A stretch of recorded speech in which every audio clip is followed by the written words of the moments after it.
Learn the most empowering hiring techniques. Land the most desirable talent.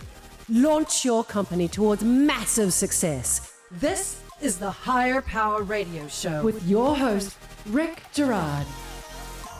Well, over the past few years, talent has been scarce. And when talent is scarce, fear leads hiring decisions. And we don't want to lose what we perceive to be good people. So we shortcut and fast track the interview process. Here's the thing. Our perceptions are often wrong. Our gut is often wrong. And is wrong because the data that we input is either assumed or circumstantial, resulting in marginal hiring that hurts your business. So what if every person that you hired thrived in your company? What would be the ROI if you operated at a hiring success rate of over the 90th percentile? It would be pretty effing amazing, right? A major reason why we get hiring wrong too often is that we don't invest the time adequately vetting people before we bring them in for an interview. This starts with your first call or phone screen. We miss the opportunity to gather true data as to whether a person is positioned well for the organization and their level of performance. That's right, positioning and performance. The most crucial data that will help you understand alignment before wasting time on anybody in a formal interview process. Evidence that's not present on a resume. I'm Rick Gerard, and welcome to the Higher Power Radio Show. We help entrepreneurs and executives win the strongest people. We do so by sharing insights from top-performing rebel entrepreneurs, game changers, and industry leaders like our guest today, Mr. Payman Taei. Payman is the founder of Visme, an all-in-one visual communication platform, and he's the co-founder of Respana, which is the link building for SaaS and agencies to improve Google rankings. Payman is an avid technologist who loves new trends and tries to keep up with the ever-evolving internet. His background in biology has led him to truly believe the art of evolution. Everything changes in time. You either create, follow new trends, or you will be left behind, which is what makes Payman the perfect expert for today's topic.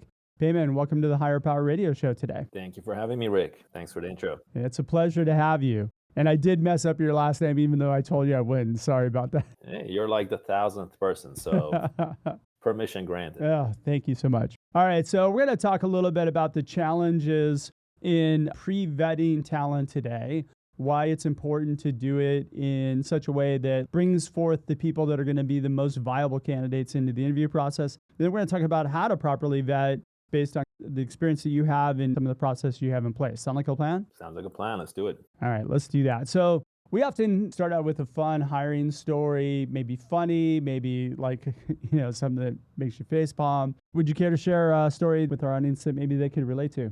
Yeah, absolutely. So there will be a few of them, but I'll give you one example. And this was a few years back. We've come a long way in terms of improving our hiring process and so on, vetting.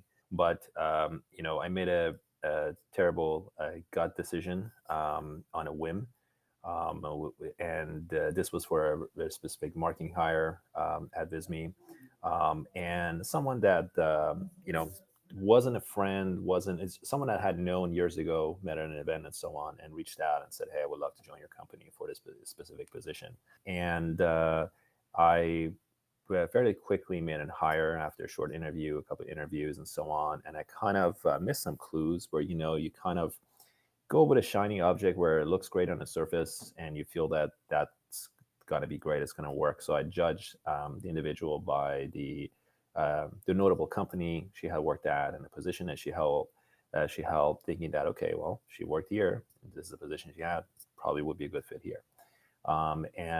Within a matter of actually a week or so, and of course, clearly by the first month, I knew, and everybody else knew that we had made a decision. I had made a mistake. In that hire. And so I, told myself this will never happen again. What are some changes that we can make to improve the hiring process at Visme? And that started a journey as far as where we have gone from there to now. I mean, since then we have, gone from a company of probably about 25 people or so to close to 95, 100. I don't know exactly what the number is, but somewhere around there now. And so we had to make some changes and improvements in the process and how we do the hiring. Still a lot of room for improvement, but looking back, we've come a long way. And I would imagine you don't make assumptions anymore, right? Still make assumptions. I think we're humans. We make assumptions and so on, but it has to be. We have kind of a a vetting process where it needs to be verified by one or two other individuals to confirm that assumption. Because I do have a pretty good intuition as far as making decisions that you learn over time, doing business and so on. But intuition doesn't guarantee anything. So yeah. So I have a pretty good gut feeling of things now through the learning process. But yeah, usually I depend on a couple of colleagues to be able to assist with the decisions when it comes to hiring or even certain important business decisions. And I agree. I think what's important is that you load your gut up like good evidence so that you can actually make that good decision, like verify it as opposed to it being a bias-based decision, right? So let's talk a little bit about the challenge. So we talked about pre-vetting prior to the show. And one of the things that we had talked about, like, that was a big kind of challenge for you as well. So talk to me a little bit about some of the challenges with pre-vetting people before you bring them in for an interview. Yeah, so we have on our site visme.com or visme.co, VISME, we literally under the logo have that we're hiring, and we generate a lot of traffic to our website. Over 3.5 million visitors a month come through that, so naturally that serves as the number one platform for us as generating job inquiries. So as far as getting resumes and getting candidates. And there's hundreds and hundreds of resumes, especially in the last few months when the layoffs have increased in terms of technology and SaaS. The number of applicants has drastically improved. So one of the challenges that we have is with the volume of applicants that we get to pre-qualify and pre-vet those candidates to be able to get them in front of the right person, the manager or HR and so on to do that. So the other part with that respect is that we're a SaaS company. We're about 100 people, a little less under that, right near that. And we don't want to set some sort of automations as opposed to, let's say, a Fortune 500 company has where they get tens of thousands of resumes a month. So of course, they have the certain automations in place. We do manually look at every single resume and make decisions on discarding that resume, like it's declining it, or versus proceeding further to the process. So you get a lot of resumes, and that's the problem. Like as you're going through and you're like looking at the resumes, what are you vetting out? There's a few different qualifications we look at, and these are pretty simple, and it seemed like they're almost idiot-proof, but I believe they make a huge difference in terms of who we decide to take to the next step. One is, and I actually had a LinkedIn post about that just about a couple of weeks ago, talking about how we at Visme do that. And when I did that, there was a couple of disagreements with other individuals who were mentioning is that, well, this point, which I'll mention, wouldn't work if you were applying for a really large company. This is what works for us. Most of them, I believe, work for most companies, but there may be certain adjustments you need to make for yours. So there is, in order to select the right candidates, there's a few things we look for. One of them is that we have almost a rule here at Visme is that if an individual has been job hopping multiple times, let's say individual has 6 or 7 years of experience in, let's say, quality 10 assurance, jobs. QA for engineering. Yeah, and in the last 6 years has gone into 5 or 6 jobs, and it's like 9 months, 11 months, a year and a half. People do get laid off, people do leave companies. But when you have this thing happening repeatedly, for us, that's a flag. For me personally, it is. I've instilled in our team that when we see that type of trend in a candidate, it is a big strike for us. Often, unless there's another item that doesn't match, it is an immediate decline. And yeah, there might be a couple of candidates opportunities here and there that we could have probably would be good fits, but we will go with that assumption is that this individual is looking for another pathway, to serve as a catapult to move to the next place. That's our philosophy on it. And each time in the past that we made hires of individuals that had that trend, they ended up not being a fit for us. And it probably wouldn't be a fit for most companies if they're looking for long-term hires. We look for long-term hires. We have absolutely no interest in hiring someone that is going to come in for 6 months, a year. And of course, most companies don't. And so that's very important for us. Well, short-term hires are called contractors, right? Yeah, I mean, and especially if they're not a contract, they're essentially a W-2 employee, and yeah, but yeah, you're right. I've seen it a bunch too, right? I see it every day just as much as you do. Yeah, exactly. So another one would be is relevancy to the job that they're applying for. Of course, this is very normal. I mean, if you have a QA engineer, is there experience in QA? And you'd be surprised that so many people apply where they're and they may be looking to change from one opportunity to another, from one career angle to another. Maybe they're a QA now they want to become, let's say, a software developer, actually an engineer in terms of just coding, for development. Those are okay, but completely across the board for us, those are not fits because they don't have the experience, the level that we're looking for. So, for example, we used to hire very, very early on for internships, even individuals that come in. Let's say designers used to be great, coming, excuse me, as maybe an intern and working their way into a designer. At this stage of our company, we do. I can't recall the last time we actually hired an internship. So we only look for full-time positions. Experience is very important for us. So experience that's relevant to the industry. So we're a SaaS company. We would prefer someone that is in SaaS versus from another angle, unless it is a job that is very non-technical in that aspect. Yeah. So those are the two. Another one is that just what does a resume feel like? This sounds, I guess, funny. In our industry, we're a software, we're a technology company. Applications that come in that are in a Word document, docx, or .doc format versus a PDF, they get a strike. If somebody sends a Word doc, and I know that. all right. Yeah, it does. For us, it is. Why? Because we are in the forefront of technology. And if you haven't gone to the path of taking 5 seconds and taking that Google Doc and download as a PDF, or you haven't figured out at this point that it's probably better to send documents as a PDF versus a doc format, we unfortunately don't have a place for you. That sounds, pretty bold and upfront, but that's kind of a rule that we have here. It works just fine when you go, let's apply to large companies, Fortune 500s, and even through their automation. Those things will bypass and probably get to the right person. But for us, that is that. The other one, of course, is the appeal of the application itself. No welcome letter, no cover letter, no paragraph in an email application. It's not all of these, it's any or. They are a flag for us. So example, individual may apply for a job.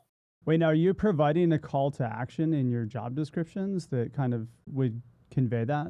We do. I mean, so when you go through our site to apply, we have a comment. Tell us a little bit as far as what you want to join Visme, or tell us a little bit about yourself. We ask that, and it's surprising that certain individuals, and maybe because for us is probably they're applying to so many places, they don't want to take 5-10 minutes to provide context of why they want to join Visme. So we believe that if you badly want to work at a company, do your research for 5-10 minutes, go to their website, learn a product, know what it is, and give something unique that it comes across as this individual has done a little homework and they're actually interested in joining this company versus applying to 10, 15 other places. So those are very important vetting process. If you, don't meet any of those, you're absolutely not going to be looked at next. If you meet, check on 1 or 2 of those, and maybe next, it still may go through the vetting process, the next step, but it will go through with maybe a strike or 2. So we're going to be a little more careful in that interview process, the next steps. You know what I like about this is that this is all rules that you guys have made that are in alignment with your values of your company and who you guys are. And you made a point earlier about it being, it doesn't work for large companies, but it works for you guys. Every company is unique and different. Works for Amazon doesn't work for Google, and you know what I mean? So you have to do what aligns well with the organizational structure and how you're building the company. And I commend you for that. Thank you. This vetting process you put in place, how has this been important to the company? What has it done from either an ROI perspective or? I mean, so here's the thing. Those are just pre-qualifications to get more qualified candidates coming through so that we can spend more time with them during the interview process. I'd rather us get 3 great candidates coming through the deeper interview process and for a certain position than we have 15 and then, 9 of them are no fits and so on. That doesn't give us the ample time to be able to interview them, get to know them, and so on. So time, efficiency, productivity are very important for us. So those are key elements that we want to get the right person in front of the right individual. So let's say it's a sales position. It's got to get in front of the head of sales, customer success, potentially me at the end, and so on. So that is something that's helped us a decent amount in terms of having a better qualification process and essentially eliminating the noise. Got it. And another angle is, I'm sorry to jump in. The other one is that once we find that right candidate, and it allows us to focus more heavily on finding the right person. And then, of course, when we find that right person, we believe will be the best fit. And I think during that process, them seeing that we take more time to spend with them, they also become more serious and the success rate goes up. And I'm sure you're probably not falling into the trap of, hey, I've got another offer. You guys need to move on me quickly. Otherwise, I'm going to bounce to somewhere else. Yeah, that's correct. That's a trap I see people fall into way too often. All right, you're listening to the Higher Power Radio Show. For our podcast listeners, we're going to take a quick educational moment from our sponsors. Hi there, I'm Peter Zollman. I'm a co-host of the Inside Job Boards and Recruitment Marketplaces podcast. And I'm Stephen Rothberg, and I guess that makes me the other co-host. Every other week, we're joined by guests from the world's leading job sites. Together, we analyze news about general, niche, and aggregator job board and recruitment marketplaces sites. Make sure you sign up and subscribe today. Hey, check out innertrue.com. There you'll find additional content and resources and a link to healing career wounds. Let it be your secret weapon to finding the most strongest people. We're talking to Payman Taei. I got it right? Got it right this time. You're good. And we're talking a little bit about pre-vetting. So we just talked about kind of the impact that it's made within his organization. Now we're going to get into the details of how you do it. So let's talk about how we pre-vet. Walk me through kind of the steps that you guys take. Sure. So a couple of them I touched on earlier, but I'll go through a little bit more. Pre-qualification process, we got to pick basically the needle from the haystack. And the application itself matters.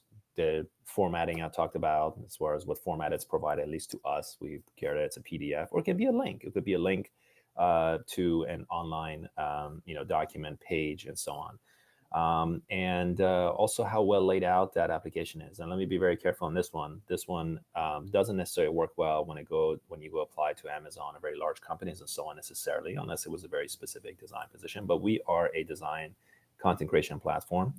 And so we care about how much attention someone gives to the tiny details, and how clean a resume and organized it is tells us that person maybe is neat or cares about the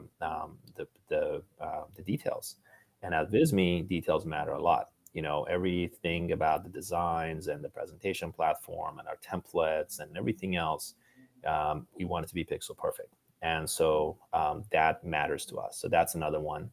Then, the matter in which the resume is submitted, like I mentioned, does it look like this person has applied to 10 other jobs and just copy pasted a cover letter across for everybody else? Does it seem like this person is actually highly interested in the position with us? Therefore, they've taken the time to say something meaningful, something different that makes it sound like, okay, example. I've been a user of Visme for the last year and a half, and I noticed that there's a job profile for, let's say, the marketing outreach, and I really feel that this would be a great fit for me because, and there's something meaningful behind it. Yeah, the why. Yeah, why versus. Why are you implying as opposed to like, here's my resume. I hope that you call me. I mean, look, if you're out there and you're looking for a job right now, the worst thing you can do is just spam your resume out to a million places. I mean, the best thing you can do is pick 5 companies you want to work for and spend the time reaching out properly, because that makes a huge difference. It is. And let's spin around the other way. SDR, sales development representatives, cold email outreach or phone outreach when you get sales calls, right? How many, emails or calls get paid attention to when they're bulked to 1,000 people with the same message versus you send 10 or 15? That's probably a little bit low. 40 or 50, because call outbound is pretty low conversion, and they're highly targeted. You've done the homework. It speaks their language, talks about something, makes it feel like genuine. You will have probably a higher conversion rate on those 50 versus the 1,000 emails that you sent out. So that's kind of that. Especially if you hit some sort of pain point or you demonstrated some sort of observation that you think that you can bring to the table. Correct. I mean, I'm going to listen to that all day long as opposed to, hey, let me tell you about my company. I get stuff from RPO companies all the time wanting to do my outsourced recruiting. It drives me nuts. It's always the same message. That's right. And let's turn around the other way. I'm no longer single. been married for a while, but let's say, you're the individual listening to this is single and you go on a dating platform looking for the next date. You send 50 emails and you say, hi, how are you? Versus you get pretty detailed. It's the same thing. You're essentially trying to make a date. You're trying to make a connection. So another one for us is, how much passion that person is showing through. Have they learned about the company? Do they know the why they want to join? So that kind of goes with the cover letter or the email that they send us. And very clearly, they're not job hopping. I mentioned that earlier on. This person is not on a trend of, constantly hopping from one place to another. And that is a very big flag for us. And they're interested because of A, B, and C. I'm interested to join Visme because of this, and it's meaningful. It shows, again, going back to what they're looking at.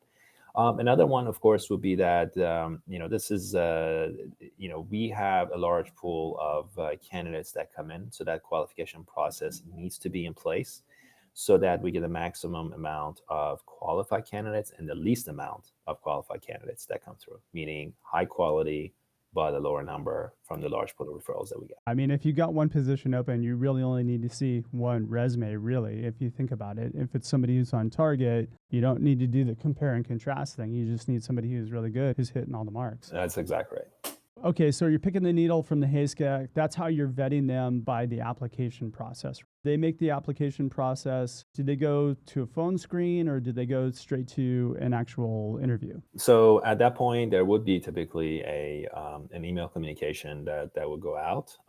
It could be from, depending on what the role is, it could be from the manager of that is responsible for hiring that role, or it might be the HR.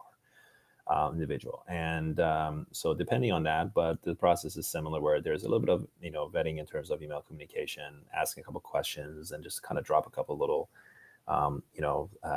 specific questions that's up to them to ask, then see what kind of response they get. Things seem aligned as expected. If they are, then of course that right away will go into the next step, which is to set up a Zoom call, typically a Zoom, so we can see them face to face. So you're essentially kind of doing the phone screen as a email reach out and having them answer some questions. Typically, yes. If it looks really good on paper, like we're like, okay, this looks like a great candidate, we don't have any doubts that we really should interview this person, then we'll pass that and just go directly provide link to set up a Calendly and set up the interview. And then from there and during the call, this is, again, it's a pre-qualification at that point. So the pre-vetting is done. At this point, we say it's the first interview, pre-qualification interview. And then at that point, we're going to do a high-level technical experience check. Wait, the first interview is what? That's your pre-vetting interview? The first interview, yeah. So we have, I think. And this is a skills piece. That is it's a bird's eye view of the skills. Okay. It's actually heavily, we more heavily based it on personality and lightly on the experience part. Okay. So this is kind of like a cultural alignment piece. Yes, it is. Okay. But in addition to that, we would also very lightly touch on some of the technical experience or the experience of that person, going through the resume, understanding their career history, just to confirm that things are, what they seem to be. They align. And then additionally, from there, the individual in this step will also do a little bit of a gut check, does this person seem like align with our core values, has the right personality we're looking for? One of the things that is very important to me at Visme, and I've instilled it across our team, is we don't hire assholes. It's like, you got to be a nice person. Like, you got to be a genuine nice person that we can consider you being a part of our close-knit family, that we could one day potentially be friends and so on. Yes, we do serious work here. We're fast-paced, but you got to be a nice person. We have to get that feeling. If we do not get that feeling, doesn't matter how well experienced you are, or if it seems like this individual, I'm the best engineer out there, I'm the best AE out there, and I've got experience. I worked at company X, Y, and Z, and and it seems like they're not open to constructive feedback and they're set in their ways. They're not going to work here, and so that's very important for us. So that's a little bit of a gut check that we do. So that's happening in that first vetting interview. Who's doing that first interview? Is it the team, or are you having somebody in HR do it? It could be either or. So it depends on the position. Typically, if it's sales roles or customer success roles, they may go directly to the head of customer success or head of sales for that. It also, in certain other roles, they may go directly to the HR. It depends. Typically, engineering, we have it pre-qualified through HR, as there's very specific sets of elements that are easy to check on, to confirm they align, and then from there, we would take it to an engineer. One of the reasons for that is because engineering is a decent part of our company here, and our engineer team is extremely busy at all times, and we want to take as least amount of time to get them involved in the pre-qualification as possible until we get to that technical interview step where they get heavily involved, and of course they go through a similar process and more. So that vetting stage that you're having HR do, that's kind of taking the HR or even manager role. HR or even the manager. Okay, got it. So I'm curious as to when HR does it, or the manager, right? They're vetting against the values, and then they're kind of walking through the career history and doing the overall kind of just a high level view, right? Mm-hmm. Yes, it's still high level. Exactly. This is a core piece of the vetting process before they get into the full interview with the team. That is correct. And that interview, the next interview, it could be HR, then going to the manager for that interview. It could be the manager that's done the interview. Now, again, the manager doing a further interview that's going to be more detailed and potentially bringing somebody else into the mix for that next interview. So we're pretty fluid and flexible. It's a matter of which certain individuals have preferences. A manager might want HR to first interview and get them in front of. We're pretty. It's a fluid system. This is not like there is a clear-cut guideline that it has to always be like this across every single division. So from that vetting process right there, before you bring them into the actual technical interview and then, bringing them through, what's the success rate in moving the candidates through to the next stage? Yeah, good point. Where your team is invested in it, like the engineering team, it's expensive to have them sit in an interview, right?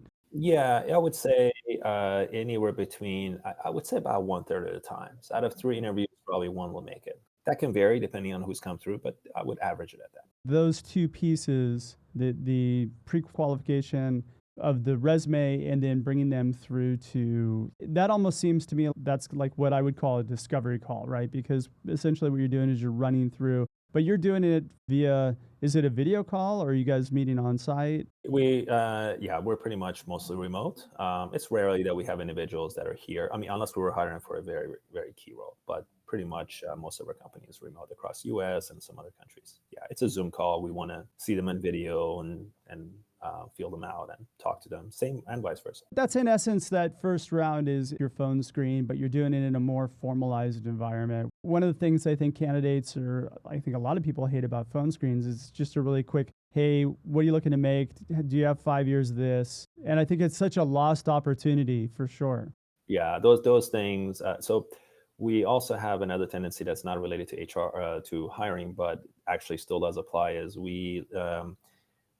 I would like the team to do less than more meetings, do meetings that are meaningful. Otherwise, you can do it asynchronously. You can record Looms, you can communicate on Slack and so on.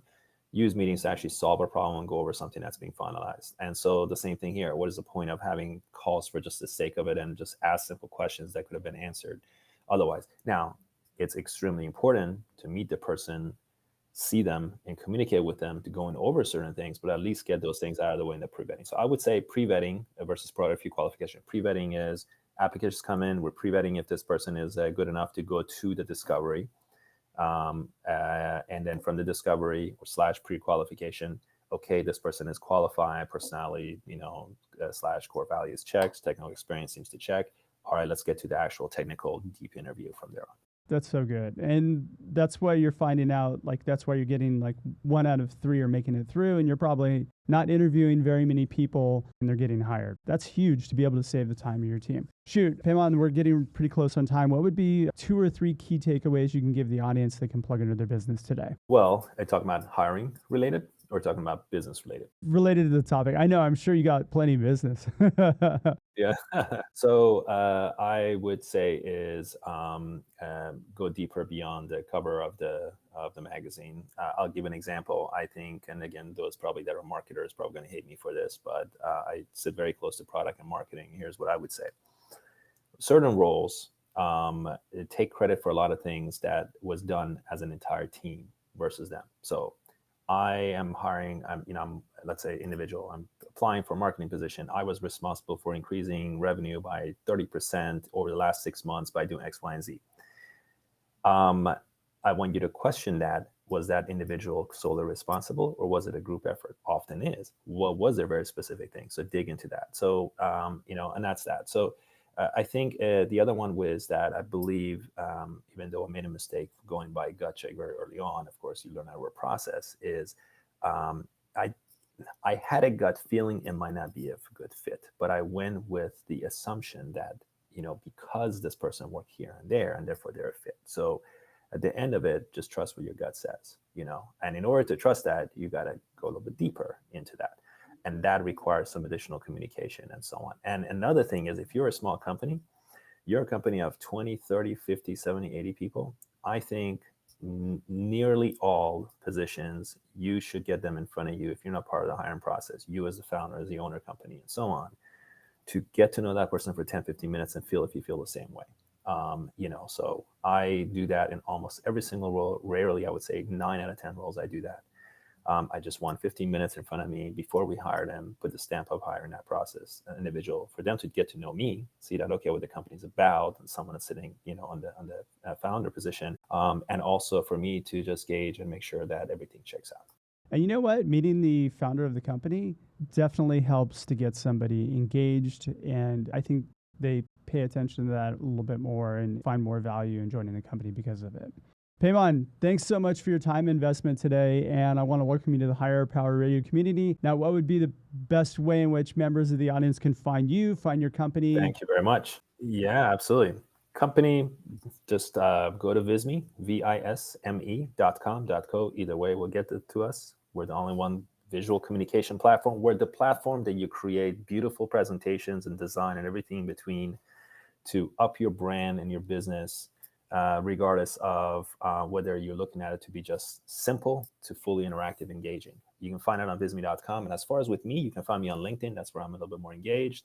I don't think there's anybody with my first name and last name, so drop that in, connect with me, tell me that you found me through Higher Power. All right. Well, I want to thank you for tuning in this week's episode of Higher Power. Quick thanks to our team, Brian Colburn, Andrea Ballin, and Ayla Gerard. If you're listening to the podcast, please subscribe, review, and share. After all, this show's for you, and we want to continue to bring you valuable content week after week. You can join the Higher Power Radio community at Higher, H-I-R-E, Power, P-O-W-E-R, Radio, R-A-D-I-O.com. You can drop me an email at rickatstridesearch.com. Tune in next Tuesday. Our guest is going to be Jason Lavender. He's the co-founder and CEO of Electives. I'm your host, Rick Gerard, and you have been listening to the Higher Power Radio Show. Aloha.